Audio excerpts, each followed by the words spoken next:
right, y'all, welcome back to the show. It's Anti-War Radio, Chaos 95.9 in Austin, Texas. Some agnostic front for you there. We're streaming live worldwide on the internet at chaosradioaustin.org and at antiwar.com/radio. And, you know, I almost couldn't believe my eyes this morning reading Daphne Eviatar's blog at the Washington Independent. I guess nothing surprises me, but somehow I'm still shocked about this stuff. Welcome back to the show, Daphne. How are you doing? I'm fine. How are you doing, Scott? I was a little surprised by this myself. Yeah, I mean, this is, I don't even know where to begin. I got 4 or 5 of your different blog entries open in front of me here. I guess we could just start with the first one is the U.S. relying on tortured evidence in habeas case. That headline only tells a small part of this story. Yeah, well, this is a weird story, and what makes it so weird is that you have even the government military commissions and military commission judges saying this is a crazy case, we should have thrown out this case long ago, and now you have President Obama's Justice Department pursuing this case. Just a brief rundown. We're talking about a guy who was picked up in Afghanistan when he was about 12 years old, and he was seized by Afghan police. He was tortured by Afghan police. He was then turned over to the United States, sent to the Bagram prison, and then eventually to Guantanamo. And what they're claiming that he did was that he threw a grenade at a U.S. Army vehicle. But the only evidence that they have that he did that were his confessions, which were elicited through torture. And the U.S. government has admitted that they were elicited through torture, first by the Afghan police, and then under harassment by U.S. authorities. And so, and now, in fact, the part where he was tortured by the Afghan police, as far as I can tell from your article, the torture there amounted to threats to kill his family. Is that right? Yeah, him and his family. And the reason I want to dwell on that for a minute, I was just talking about the mock execution and how, you know, firing a gun next to somebody's head might sound to some people like it's, you know, could be worse or that kind of thing, or, oh yeah, they threatened his family. But if you're in custody of a foreign military and they're telling, and you're helpless, you're shackled and in a cage, and they're telling you, yeah, while you're in here helpless, we're going to go kill your family, that's a credible threat. That's the kind of thing that'd drive a man mad. Oh, yeah. Especially now we're talking about a 12-year-old kid. You're not talking about his wife and kids. You're talking about his mom and dad. Right. Right. And apparently he cried for his mother. I mean, it's really amazing when you read the documents. This is in the military records. You know, and so we're talking about armed Afghan police who are holding him and saying, we're going to kill your family unless you confess to this particular thing we're telling you to confess to, which is throwing a grenade. I mean, who wouldn't confess to that, right? Right, but then that was nothing compared to what the American torturers did to him. Well, yeah, so then he gets transferred to American custody. They harass him. The military commission didn't say that the Americans tortured him technically, but they said that they preyed on his vulnerability on the fact that he had been tortured to elicit another confession again. And then when they charged him at the military commissions, they tried to use these confessions, and a military judge under the Bush military commissions threw out the confession and said, this is unreliable, we can't rely on this, this was elicited through torture. Well, now, the torture doesn't just mean waterboard somebody and then ask them some questions and then, you know, everything like in the OLC memo. This is basically how these people were held. It's just in the BBC today. They got 27 people said, yeah, my time at Bagram was spent chained to the wall or in stress positions or sleep deprivation or getting beat up. This is how they treat these guys all year round or whatever, not just how they interrogate them. Right. And, you know, what's important to notice, too, is that, yes, there were a few instances of waterboarding, but waterboarding is the least of it. There were a lot of people who died in U.S. custody. And, you know, I don't have the exact numbers in front of me. It's something I'm researching. But there were a lot of people who died in U.S. custody because of stress positions and sleep deprivation. Well, Colonel Larry Wilkerson said he thought it was over 100.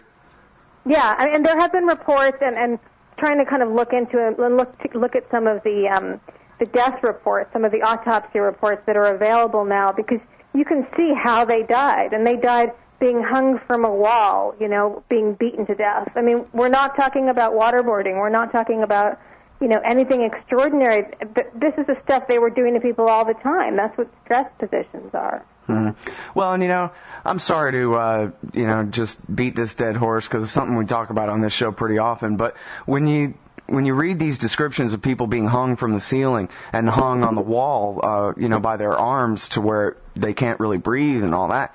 This is the story of Jesus, right? This is how the Roman Empire killed the guy who's the basis of the religion of, self-proclaimed 70-something% of the people in this society believe in. This is what they did to him. It's called crucifixion. And this is what the American army, what is mostly, a bunch of kids from rural areas who are probably more religious than the average, the star of the football team or whatever, who's sent to go join the army and then go and do this to people over there? Is that really what we've become, the Roman Empire? Crucifying people to death? Yeah, it's pretty bad. I mean, it's also you're turning them into martyrs, which isn't really very good for your cause either. Yeah, well, you wonder why Jesus gained such stature. It might have been the way that they killed him. Right. And then, there's more to it than that, obviously. A little more, but yeah. Anyway, yeah, that to me is just absolutely outrageous. There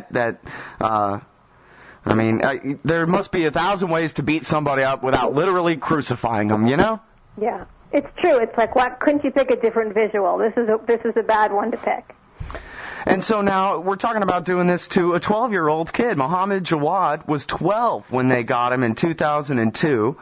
And now, so let's talk about this grenade attack. I think this is something we've been over with Andy Worthington and others before, is that this kid didn't even throw the grenade, did he? Well, they don't know. I mean, he confessed again after they threatened to kill his whole family, but then he took it back and said he didn't do it. And then 3 other people were arrested and did confess to Afghan authorities to participating in the grenade attack. So there's really no other evidence that he did participate. There was some witness statement that was like a paragraph long that the prosecutor was given that summed up, that said that they saw him throw the grenade, but when the prosecutor tried to find the witness, he couldn't find the witness. And it wasn't clear that the witness was even describing Jawad, this particular 12-year-old. So, yeah, the evidence was so thin that the prosecutor in the case resigned in protest. This is a military prosecutor, and he's an attorney a prosecutor in Pennsylvania now, an attorney general in Pennsylvania. He resigned. I mean, that's amazing. You don't have prosecutors resign in protest over cases unless there's something really seriously wrong. Well, and in the case of the kangaroo court down there in Guantanamo, that makes, 6 or 7 prosecutors who have quit rather than participate. Right. And now this guy, Vandenveld, has actually, you say on your blog, submitted a 14-page document to the civilian, regular federal court system, federal judge, in his habeas corpus hearing, saying, "Judge, let this kid go. He didn't do anything." Exactly. Yeah. I mean, and what amazed me about this case is because I had known about the facts of the case before, but what I didn't realize and what's new about this is that the Obama administration is trying to use the same evidence that was thrown out before by a Bush judge to say that we should keep being able to hold him indefinitely. And that's amazing. They're not even trying to say, well, we have independent evidence that wasn't elicited by torture. They're trying to use the same evidence. Well, and I'm a bit fuzzy on this point, but there was, I think you say something about how the Bush administration actually dropped some of this evidence and was not using it anymore, but now the Obama people are bringing it back up. Is that right? Right. So what it was is we had the military commissions, which the Bush administration created, and they were trying to prosecute this kid just for throwing the grenade in a military proceeding, in a military commission. So then Obama came in and he said, I'm going to suspend the military commissions and I'm going to examine them and try to decide whether we're going to go forward with military commissions or not. But separately, a lot of these prisoners had habeas corpus cases pending in federal court. So that's the regular civilian federal court. And that's where the government is being forced to say how they have a right to keep holding these people.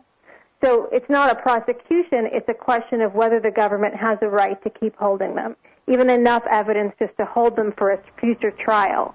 So in the habeas corpus case, that's where the government is bringing up the same evidence that the military commission threw out to say, we have a right to hold him indefinitely. Well, now there's this other case where, well, and I guess, have there been, a better question, have there been any cases where, as the result of the Boumediene decision, where the Supreme Court said, no, everybody gets at least, one shot at bat in front of a federal judge in a habeas hearing, has there been any of these habeas hearings where the people weren't immediately released, or at least immediately determined by the judge to be innocent? I read this one in a few different places about this guy was basically declared free to go with extreme prejudice or something. The judge wrote this opinion full of exclamation points. He can't believe that this innocent man is being held, and you're telling me that I allow you to continue to hold him? Yeah, right. Yeah. That was an amazing case, too. I mean, I wrote about that case, too, where this judge, and he's a conservative judge, and the government's argument there was that this guy, he has to show that they can hold him indefinitely. I mean, and indefinitely could mean forever, right? We're talking about until the end of the war on terror. So to show that they can do that, they have to show that the prisoner is a member of Al-Qaeda or the Taliban, and that they were a member of Al-Qaeda or the Taliban at the time that they were arrested by U.S. authorities. But this guy had just escaped from a Taliban prison, and he'd been tortured by Afghan authorities. So he was trying to say, look, I'm not a member of them. They were trying to kill me. They were torturing me in prison. They thought I was a U.S. spy. So the amazing thing was that the government then for the next 7 years insisted that, no, he's still a member of the Taliban, and they held him in prison. And that was where the judge, with all these exclamation points in his argument, said, this argument is ridiculous. The government's claim here makes absolutely no sense. How could he be a member of this organization that's trying to torture him? And it's an amazing decision to read because you can tell the judge is really angry. Yeah. I mean, it's all the quotes I've read have exclamation points at the end of them, almost in a way where it's, bad writing, where it doesn't even necessarily fit. But this judge is really making his point here. That he says the terrorist subsequent torture and imprisonment of Janko, quote, evinces a total evisceration of whatever relationship might have existed, exclamation at the end there.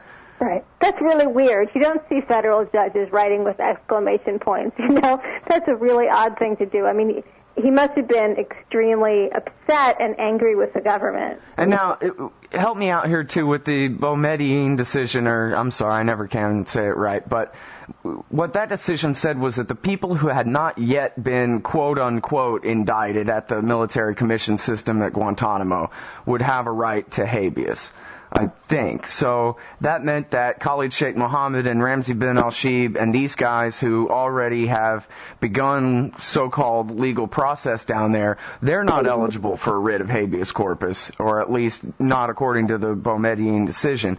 But so I just wonder how many more people are waiting in line to have a chance to present evidence to a federal judge of their innocence, since apparently the burden is on them. How many more people didn't really throw a grenade, or how many more people were actually a captive of the Taliban rather than one of their agents?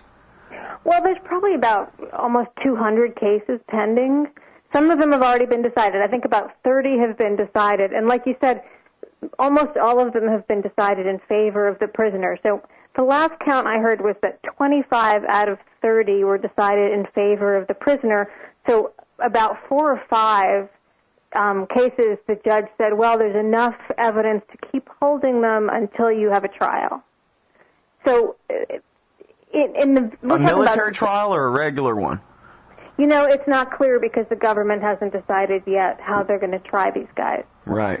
Well, and that's another question that I have is the dropping of the designation enemy combatant. Bush's team, David Addington and them, I guess, came up with this so that, because it was just a made-up word, right? Because there was nothing in the law about what you do with these people. That way they could do whatever they wanted. But then if they're not enemy combatants, if the Obama team is not calling them enemy combatants, what are they calling them? Under what pretension are they holding these people? Well, it's funny you say that, because that was one of those things that the Obama administration makes this big statement. We're not going to call them enemy combatants anymore, but they're treating them exactly the same way. So now Obama is saying, we still have the authority to hold them indefinitely in prison if they were a member or supported Al-Qaeda or the Taliban. So it's the same thing. I mean, it's basically the same thing. They just don't have a word for it anymore, so they can't. They're trying to make it look a little bit better, but it's not any different. So they haven't come up with a new term. They just are nobodies. They're not even a person of interest or anything. Yeah, I don't think there's been a new term that's really stuck. I mean, I think they still call them combatants or members of terrorist organizations or something like that, but nothing is really, there's no real term now. It just maybe makes it easier to not talk about them. Mm-hmm. Okay, now, well, everybody, if you're just tuning in, it's Daphne Eviatar from the Washington Independent, and I'm sorry I don't have your bio in front of me here, but you write all over the place, right? Can you remind us which all journals and so forth people can find your writing in? Sure. Well, right now I write full-time for the Washington Independent, but I've written for the New York Times Magazine, Washington Post, The Nation, Harper's, a bunch of stuff. Okay. So right now I'm consumed by following all of this stuff for the Washington Independent. Yeah. Well, and it's, your blog there is just absolutely great. I mean, each blog entry is an article in itself. And it is just great. Now, I want you to hang on the line here and listen to not very much of this clip, a question and answer between Senator Russ Feingold and Attorney General Eric Holder about the FISA statute. But, of course, there's larger truths to be examined in here as well.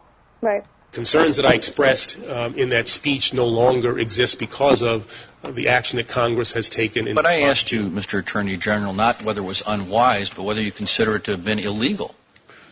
Because that's certainly the implication of what you said in the quote I read and the explicit statement of the man who is now President of the United States. Yeah, well, what I was saying in that speech was that I thought the action that the administration had taken was inconsistent with the dictates of FISA, and I use the word contravention. And as a result, I thought that the policy was an unwise one, and I think that the concerns that I expressed then have really been remedied by the fact that Congress has now authorized the program. But did you think it was illegal? Well, I thought that, as I said, it was inconsistent with the FISA statute and unwise as a matter of policy. Has something happened that's changed your opinion since your June 2008 statement that would make it hard for you to... All right, well, before we bore everybody to tears here with congressional testimony, the point is, here's the Attorney General saying that the actions of the previous administration and wiretapping all our phones without warrants before Congress made it retroactively legal and provided immunity and everything else for the people who had done it was apparently in contravention of the FISA statute, which is a felony statute, which is a criminal statute, and says that if you break this thing, you're a felon and you go to jail and you pay fines. And yet here's the Attorney General saying that yes, they violated the law, but no, they didn't break the law. Is there any sort of legal theory that you are aware of that would explain or that would fill a sort of a premise of truth that he could base this kind of statement on, or is this just as silly as it sounds to me? It's politics. It's just purely politics. I was amazed at that, and I thought that Feingold was terrific. He wouldn't let it go. I mean, it was absolutely true. Holder said before that the president had broken the law. I mean, it was clear that the Bush administration and President Bush, who authorized this, broke the law by authorizing this warrantless wiretapping. And yet at this hearing, now that he's the Attorney General, he's such a lawyer, he's so afraid to say anything. I mean, Holder is, if you watch enough of these hearings, you get used to the way he talks. He's so careful, and he's so careful to not say anything. But he basically said, by saying that the actions were inconsistent with the dictates of FISA, that means he broke the law. That means George Bush broke the law, and his team broke the law. And what he's basically saying is, we're just deciding not to prosecute it. I mean, we have just decided out of prosecutorial discretion or whatever you want to call it, we're not going to do anything about it. And unfortunately, that's been Holder's position all along on all of these issues where it's clear that the Bush administration broke the law. Mm-hmm. All right, well, now I have to pick on you for being the lawyer here.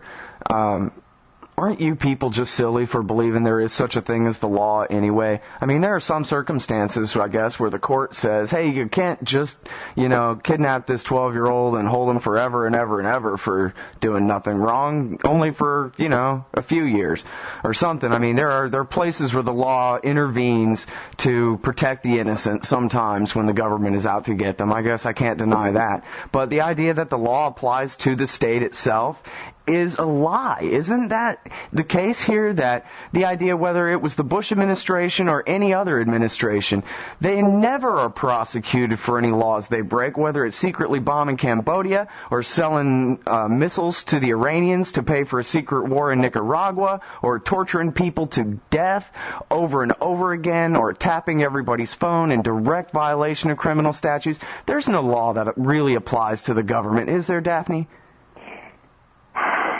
That's a really tough question. In a way, you're right. And I guess, what it is that the law has a big loophole, and it's that the prosecutor, which is the executive branch, gets to decide what to prosecute. So not every law that gets broken gets prosecuted. And what happens and you're right, when it's the president or somebody really powerful that breaks the law, the executive branch, which is the Justice Department, decides not to prosecute it. And so you're right, it's this big loophole in the law, and the best you can do is pressure the government and just let them know that it's not acceptable, that voters think it's not acceptable to not apply the law to the executive, and that they've got to do something about it. And there's campaigns now. The ACLU is starting a big campaign for accountability. I think there's certainly a lot that people can do if people let the government know, both their representatives in Congress and the president know that this matters to them. Then there's at least political pressure to do something about it. Otherwise, the executive branch is not going to prosecute itself. Now, as the OLC memos fade from the top of the news cycle, is the pressure for an independent investigation, whether a commission or a special prosecutor of any kind, faded as well? Or is there a chance? I talked to the other Scott Horton, and he says, no, the pressure's still building. It's okay. A couple of generals came out, endorsed the idea. We're moving that way still. Do you think that's right? I think it's not clear. There's another big report that's expected to be released on Friday, another CIA report. This is an Inspector General report about torture used by the CIA, but it's going to be redacted by the government, by the CIA, and so we don't know exactly how much they're going to black out in this report. But it will increase pressure again. There'll be news coverage of that report. There'll be more talk about torture. I think it will increase coverage. I think it's really unclear, though. I've been trying to talk to Senator Leahy's staff, because he's the one who proposed this Truth Commission idea, asking him, well, what are you doing about this? What's going on? We haven't heard anything. And they're saying, well, we've got the Sotomayor nomination coming up. We've got our hands full with other things. I think you're seeing a lot of people saying they have their hands full with other things right now.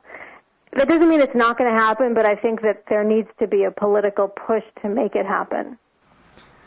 Yeah, well, and it is all really dependent on the news cycle. I mean, the Supreme Court nomination couldn't have been better timed to push the torture story out of the news as far as, being busy with other things.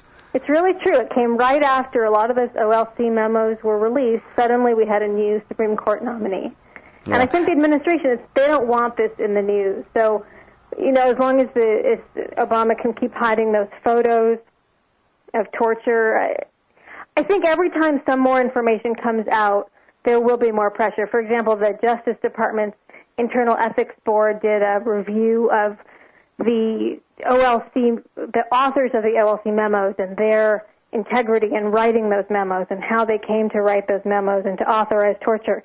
If we ever see that report, that will increase pressure for some sort of prosecution or Truth Commission or something. But so far they've been hiding that report. Mm-hmm. Well, and I hate to say it, but I think I'd even settle for some kind of truth commission at this point, if only in the hope that the avalanche of secrets revealed would end up really creating the will for prosecutions. But I know I'm living in fantasy land where, cabinet officers and their lawyers go to prison for torturing people to death. I mean, clearly that would be a felony if a private citizen did it, but these guys are the government, so they can torture to death whoever they feel like, really. But I think you're right that at least if you have a truth commission, that's something, and you have some compensation for the victims. One thing people haven't talked about much is you've got hundreds of people who have been the victims of torture, whose lives have been destroyed. This guy that I wrote about, the 12-year-old kid who was picked up in Afghanistan, he's tried to kill himself by slamming his head against the wall in Guantanamo Bay. I mean, that's how much they fucked him up. And you have a lot of people in that situation, and the more you ignore what happened to them, the more that you're not helping them, not compensating them, not trying to help them deal with what happened in their lives. And so I think that's another angle to look at of this. I mean, even aside from, we all want to see Dick Cheney in prison, and probably it won't happen, but let's look at the people who were the victims of this, and how do we get at least an acknowledgement to them of what happened. Yeah, restitution for the victims. And I don't know. I think that's the whole thing here, right, is humanizing them, because the government told us these people are the worst of the worst. They would chew through their chains if they could to kill us all, and hundreds of thousands of us would be dead by now if we didn't have this prison at Guantanamo Bay. And now we find out that not only are these people human beings, some of them are little kids who didn't do anything at all. They're not just humans, they're completely innocent, and were young enough to be served with the child menu at the restaurant, at the time that they were kidnapped. Well, what's also amazing about this, and there's been very little discussion of this, is that if you're dealing with child soldiers, kids who are under 18, who are soldiers under a UN convention, an international treaty that the United States signed and ratified, we're supposed to treat them as victims, not as perpetrators. So they're supposed to get treatment, because usually kids are being forced into fighting in a war. They're not usually volunteering at the age of 12 to be fighting. So we're supposed to be helping them and assisting them and rehabilitating them under this international treaty that the United States signed. And instead, we've thrown these guys into prison with adults, treating them the same way as we treat, a 35-year-old hardened terrorist. Well, now, in the case of this formerly 12-year-old Mohammed Jawad, he's had his hearing in front of the federal judge, and now we're just waiting to see whether that judge is going to do the right thing and let him go or not. Is that right? He has not had his hearing yet. Oh, he hasn't had his hearing yet. They're still fighting. They're still arguing over what evidence can be presented on his behalf. So the government wants to present his confessions, and his lawyers are saying, no way, you can't present these confessions. These were the product of torture. They've already been thrown out. So there isn't a hearing. Next hearing is in August, just about what evidence gets to be used. Mm-hmm. All right, well, we'll keep our eye on that. Again, even if he threw the grenade, how could he possibly be a war criminal when he was a 12-year-old? The whole thing is just, they got the driver and the cook and the 12-year-old. That's a hell of a war on terror. I know. It's not much of a success rate in their prosecutions either. That's incredible. And 7 prosecutors who resigned rather than participate. That's my favorite. All right. Well, thank you very much for your time again on the show today, Daphne. Thank you. Everybody, care. That's Daphne Eviatar from the Washington Independent. That's WashingtonIndependent.com/author/Eviatar. It's spelled just like it sounds, really. Chaos Radio, 95.9 in Austin, Texas. See y'all tomorrow.